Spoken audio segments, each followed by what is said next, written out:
Денеска на глобално ниво се одбележува Меѓународниот ден на човековите права. На 10 декември 1948 година во Париз од страна на Генералното собрание на Обединетите нации е усвоена Универзалната декларација за човековите права.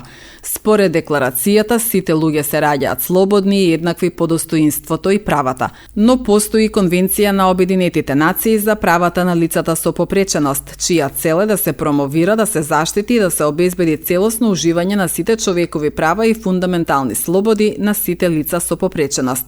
Еден од 50 членови на конвенцијата се однесува на пристапност, односно лицата со попреченост имаат право на пристап до сите аспекти на општеството на еднаква основа со другите, вклучувајќи ја и физичката средина, транспортот, информациите и комуникациите и други објекти и услуги обезбедени за јавноста.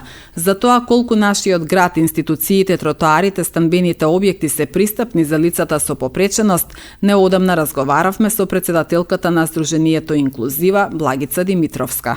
Ние немаме адаптиран градски превоз прва, за да може една дете или лице само да отиде на местото каде што треба.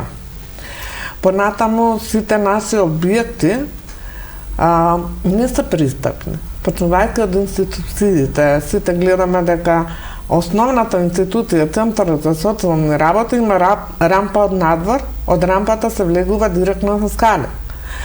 Тоа се стари објекти кои не се во можност да се адаптираат така лесно, но сепак постојат алатки кои би ги препорачале понатаму секоја институција да ги има, а тоа се електромоторните транспортери, каде што може лице во количка по скали да се качува и самостојно да оствари некое право. Исто така, нашата општина не е пристапна.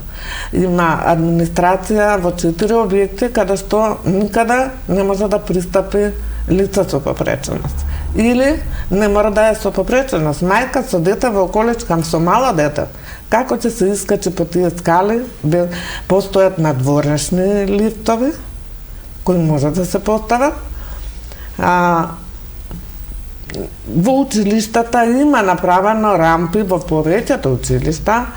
Еве ние како здружение направиме 5 адаптации во основни училишта, каде што имаме и сензорни столби, едно игралиште и еден тоалет, но и им се дадоа проекти од Министерство за образование, кои средства се европски пари, за токму за адаптацијата.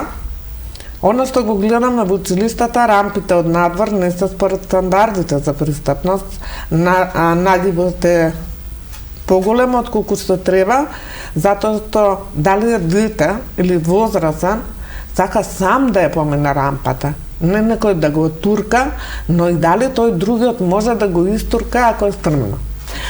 Така да на пристапноста треба да се работи уште многу.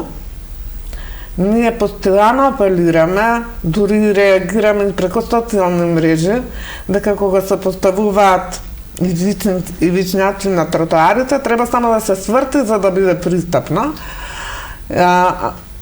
Апелираме кога се прават нови згради до компаниите да направат соодветен пристап,